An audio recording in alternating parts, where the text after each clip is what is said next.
kasih. Bismillahirrahmanirrahim.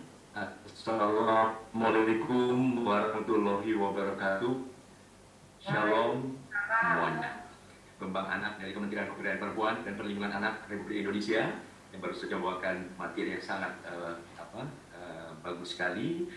Kemudian Ibu Insinyur Mike Pangkong MSI, Kepala Dinas Pemberdayaan Perempuan dan Perlindungan Anak Provinsi Sulawesi Utara.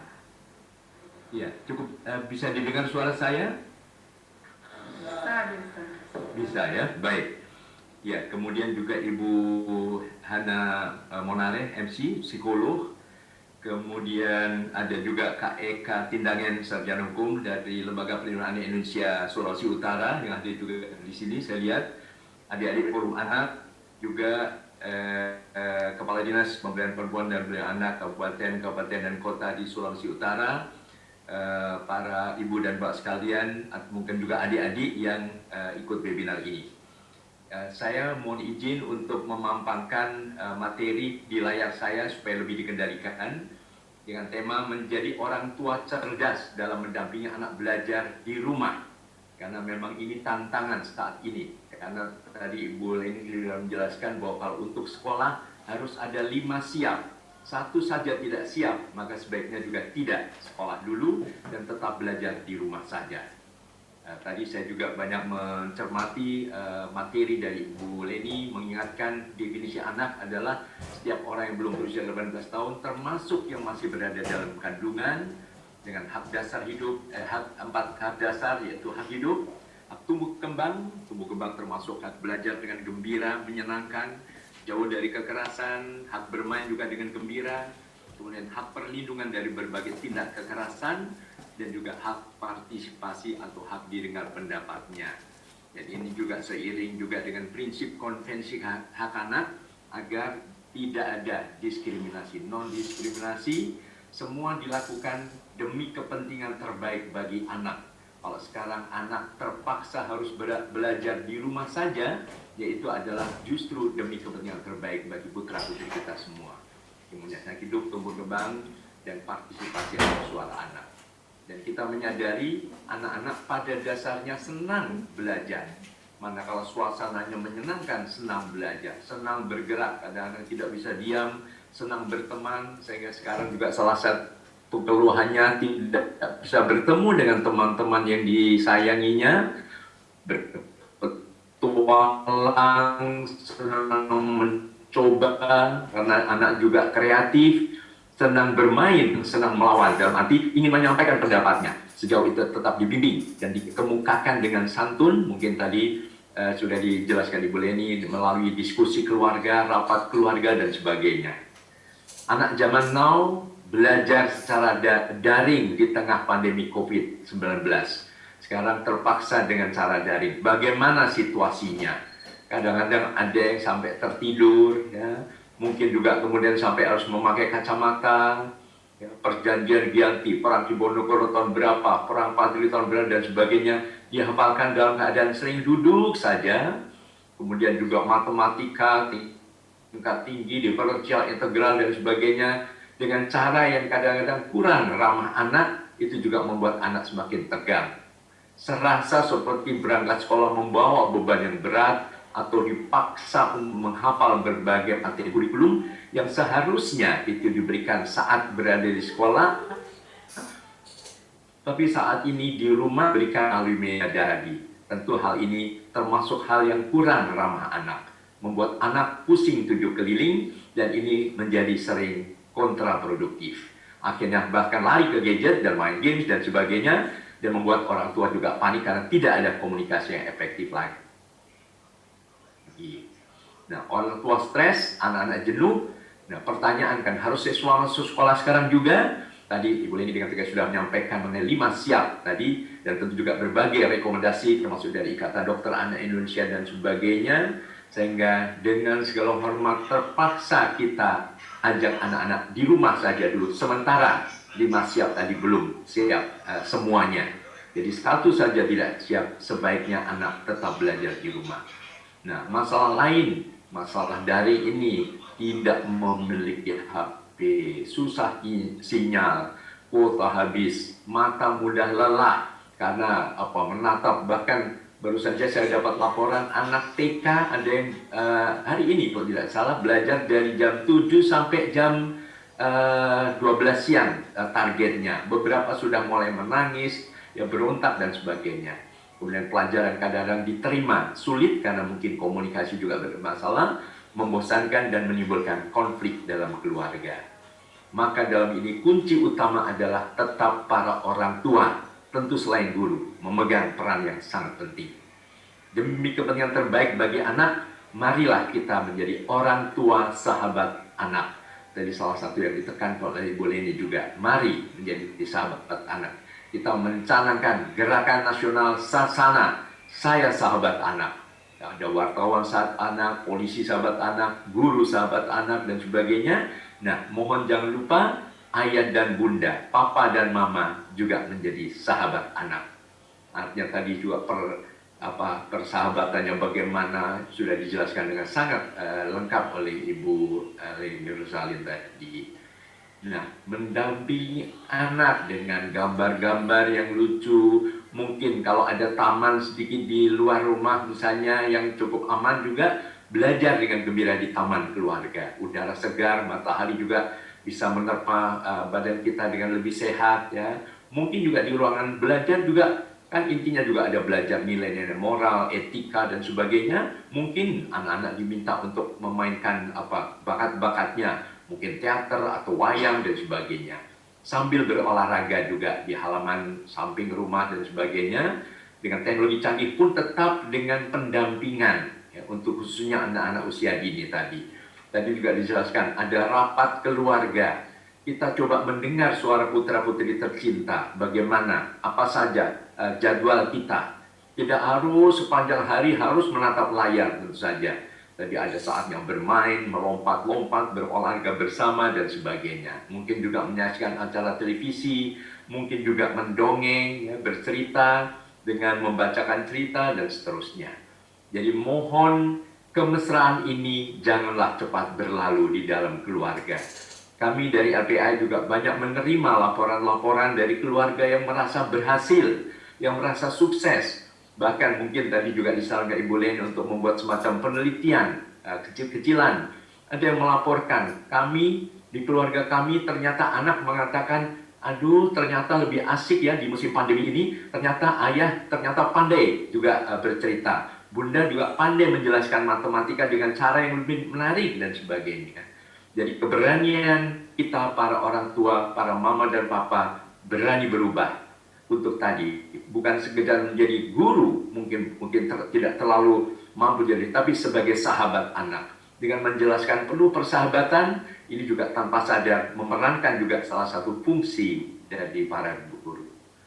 Juga kebiasaan senyum setiap pagi begitu bangun tidur senyum memeluk putra putrinya ya. Karena para ahli mengatakan merangsang hormon endorfin, nyaman, serotonin, bahagia, dan dopamin, merasa senang juga. Masak walaupun ikannya gosong, senyum saja. Aduh, alhamdulillah, puji Tuhan lebih enak kok kalau gosong misalnya. Selalu penuh rasa syukur, tidak ada deterjen. Sementara pakai garam juga bisa sementara misalnya. Pokoknya selalu berpikir positif, dengan anak juga gembira. Nah, kiat hidup sehat, karena orang tua juga nomor satu harus sehat. Sehat bukan hanya fisik, tapi juga sehat mental. Tadi juga ada kepanduan mengenai orang tua cerdas. Bahwa salah satu kunci utama ya jangan mudah emosi. Emosinya dikelola dengan lebih cerdas.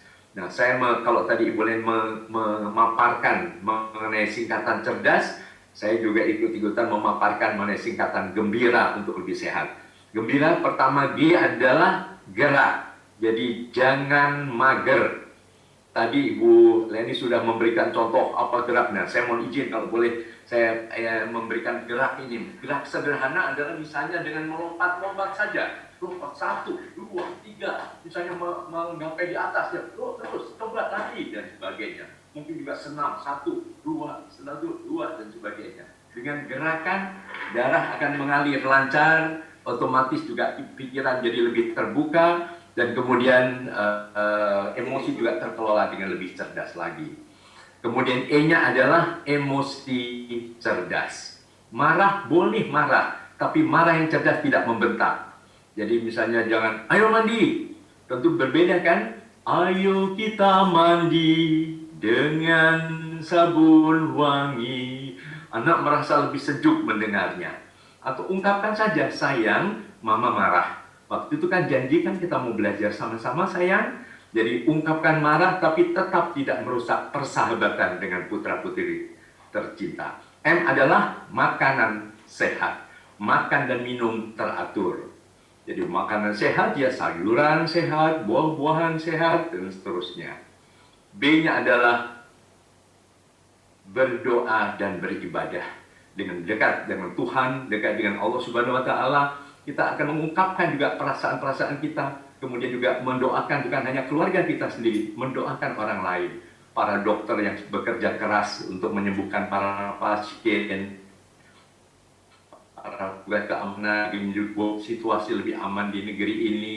Nah, dengan kekuatan doa, mudah-mudahan juga kita juga banyak memberikan perubahan-perubahan juga pada diri kita sendiri. BI-nya adalah istirahat.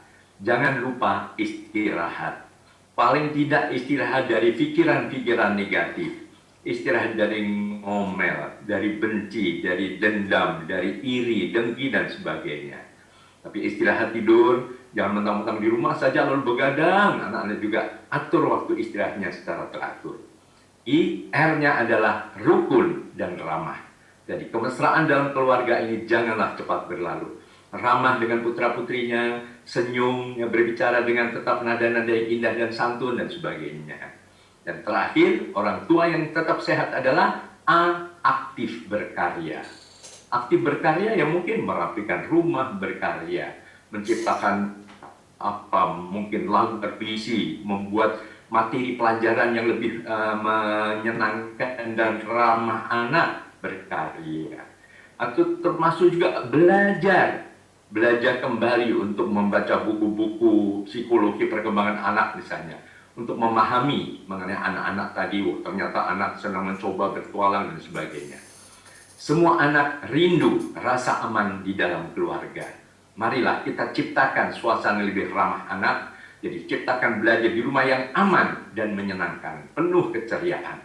Stop kekerasan dalam dunia pendidikan, termasuk pendidikan informal di dalam keluarga ini. Menjewer, membentak, mohon tidak ada lagi pada saat pandemi COVID-19 ini. Orang tua berada di dekat putra-putrinya, mohon juga hadir di hati putra-putrinya. Jangan sampai serasa justru malah jauh, ya, ternyata kemudian saling berdiam diri dan sebagainya. Pendidikan saat ini yang diperlukan adalah juga nilai-nilai agama, ya, kemudian keterampilan sosial, termasuk bekerja sama dalam keluarga adalah keterampilan sosial. Seni budaya untuk memberikan penyimbangan aspek afektif juga, kemudian olahraga tadi juga belajar kerjasama dan kreativitas. Semua anak pada dasarnya cerdas harus kita tekankan. Artinya cerdas itu pada bidang yang saling berbeda. Bidang cerdas matematika, bisa cerdas nyanyi, cerdas gambar, cerdas menari, cerdas olahraga, dan sebagainya. Nah, kurikulum di era new normal juga mohon berpihak pada hak anak. Jadi kurikulum untuk anak. Jadi berarti kita juga bisa menyiasati, bisa melakukan inovasi agar kurikulum ini betul-betul mudah ditangkap anak dengan cara-cara yang langsung dipraktekkan dalam kehidupan nyata. Karena sistem pendidikan yang tepat juga akan mendukung pengembangan karakter putra-putri kita. Sopan dan santun, tangguh, rendah hati, jujur, kreatif, disiplin, dan sebagainya. Tapi dengan cara-cara yang tadi, tidak ada kekerasan. Tegas, penting, perlu tegas, tapi tidak dengan cara-cara kekerasan. Dan semua anak pada dasarnya senang belajar dengan pendekatan yang menyenangkan. Dan belajar yang efektif adalah belajar justru dalam suasana gembira. Tidak dalam keadaan tegang, dicubit, dibentak, dan sebagainya. Ibaratnya kalau ada lagu Ayo Mama ya. Jalan-jalan kita ke pasar, janganlah lupa membeli mangga. Mendidik Anak janganlah kasar, stop kekerasan sekarang juga. Lalu ayo mama, juga tadi Ibu Leni menekankan apresiasi terhadap anak. Berikan acungan jempol. Kata-kata mama bangga padamu nak, papa bangga, kamu pada dasarnya cerdas, kamu pada dasarnya senang belajar. Jadi ada semacam sugesti positif agar juga membangkitkan motivasi anak untuk bisa lebih sesuai dengan konsep diri yang positif, sehingga mereka juga akan siap menghadapi masa depannya dengan lebih optimistis. Sekali lagi, terus belajar mengenai psikologi perkembangan anak, mengenai kecerdasan emosional. Nah, orang tua cerdas selain juga cerdas kognitif, mencari atau kreatif juga cerdas emosional. Jadi pandai mengelola emosi itu dengan cara-cara yang lebih cerdas tanpa terperangkap untuk melakukan kekerasan secara primitif. Juga multiple intelligences menekankan bahwa semua anak cerdas pada bidang yang saling berbeda. Bisa cerdas angka atau matematika, cerdas kata, pandai berbicara atau menyusun kata, mengarang, gambar, musik, gerak, teman, diri, alam, dan sebagainya. Belajar dapat dilakukan bersama keluarga di mana saja. Bisa di dapur, bisa di taman, bisa di ruang keluarga, atau di kamar tidur, sesuai dengan konteksnya. Ya, sambil menonton televisi dengan gerakan olahraga, bisa saja juga. Dan tekankan kurikulumnya adalah kurikulum kehidupan. Kaitkanlah dengan cara sederhana. Misalnya kepada anak belajar ini segi 4. Kenapa? Karena seginya ada 4. Nah, ini kalau dilipat, ini akan menjadi apa ini ya? Nah, ini menjadi segitiga. Ini seginya 1, 2, 3. Dengan cara-cara yang sederhana, dengan menggunakan alat-alat di sekitarnya, itu dimungkinkan. Standar isi kita tahu. Standar isi sesuai dengan ketentuan dari Badan Standar Nasional Pendidikan, dari Kementerian Pendidikan dan Kebudayaan. Nomor 1 adalah etika. Nah, etika ini justru pada saat berada di rumah bisa ditekankan, bisa diajarkan dengan cara-cara yang konkret dan pendekatan individual yang ramah anak tadi. Estetika, termasuk keindahan, kerapihan, merapikan rumah, merapikan kamar tidur, merapikan almari pakaian, dan sebagainya. Iptek, ilmu pengetahuan dan teknologi, juga dikaitkan dengan kehidupan nyata. Nasionalisme, mungkin bikin berpacu dalam melodi. Nah, sekarang lagu dari daerah mana dan apa judulnya misalnya? La la la la la la la la la la. Apa itu ya? Oh, aku sih. Nah, dari mana? Dari Papua misalnya, dan sebagainya. Jadi dengan cara demikian nasionalisme, kebanggaan sebagai anak Indonesia juga lebih tinggi. Lalu kesehatan, nah sekarang konkret dengan cuci tangan, pakai masker dan sebagainya, olahraga, makanan sehat, itu adalah salah satu pemenuhan isi pendidikan kita. Saat ini diperlukan koordinasi yang efektif antara orang tua dan guru. Tadi Ibu Leni menjelaskan antara orang tua dan sekolah, koordinasi mengenai materi, pelajaran, mohon tidak langsung kepada anak, tapi juga melalui orang tua. Mungkin juga ada pertemuan komite sekolah melalui Zoom meeting dan sebagainya, sehingga semua materi juga tersampaikan dengan cara-cara yang tetap ramah anak. Jadi para orang tua koordinasi dengan guru, komunikasi dengan anak, belajar tentang kecakapan hidup. Ya, bagaimana tegar menghadapi virus corona ini, bagaimana menjaga kebersihan dan sebagainya, kreatif menghadapi permasalahan, mungkin kreatif menciptakan puisi atau lagu dan seterusnya. Kompak dan kerjasama, dan kurikulumnya adalah adaptif.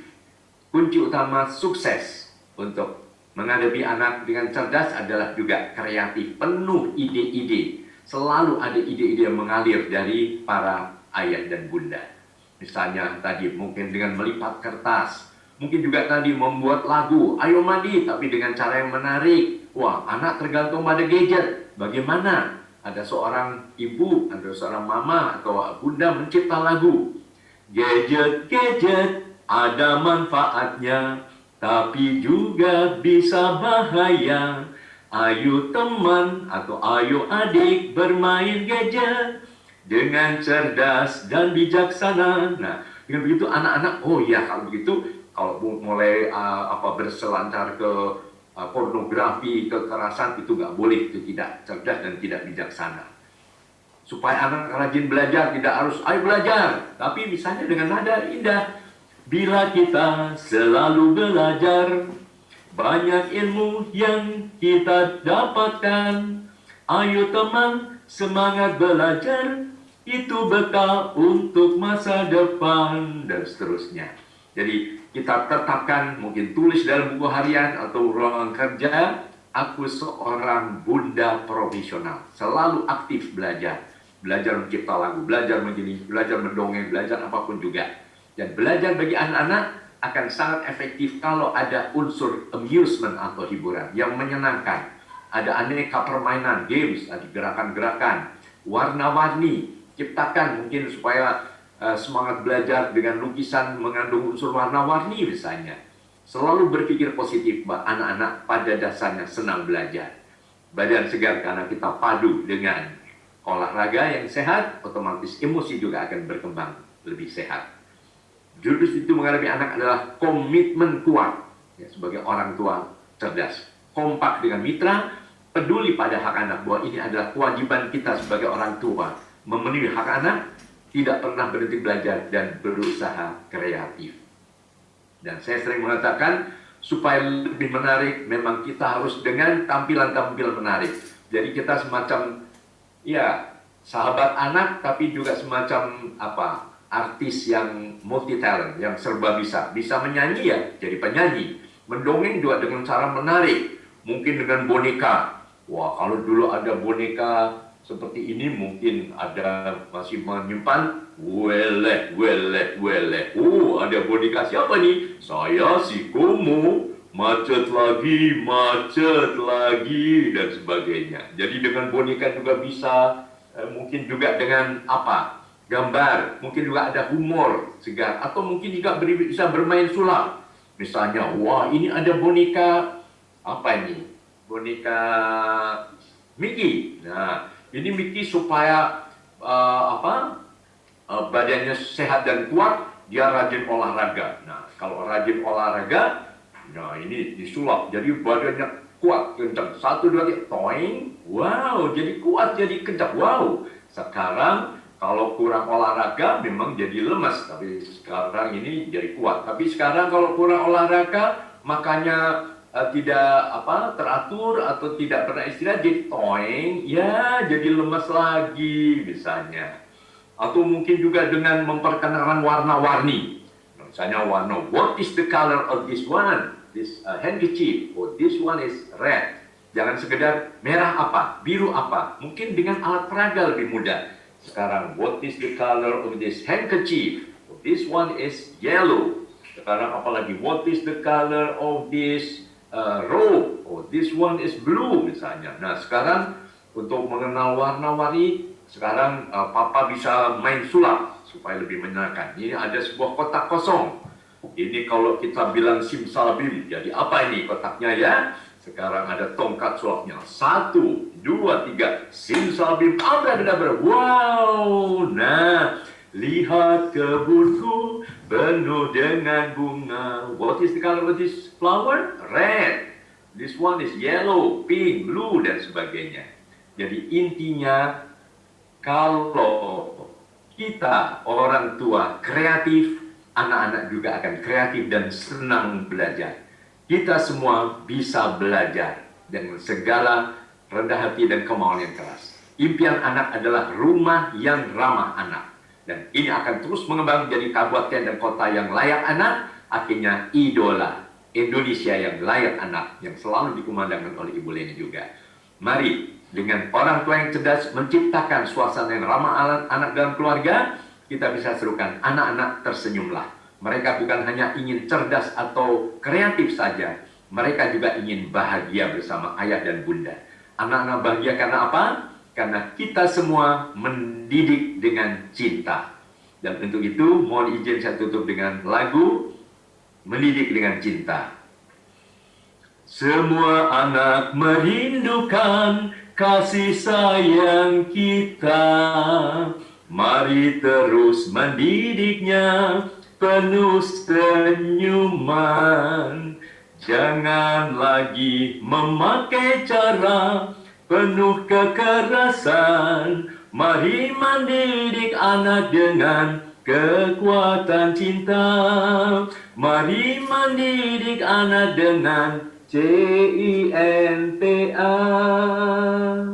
Mari kita didik putra-putri kita dengan kekuatan cinta. Terima kasih. Wabillahi taufiq wal hidayah. Wassalamualaikum warahmatullahi wabarakatuh.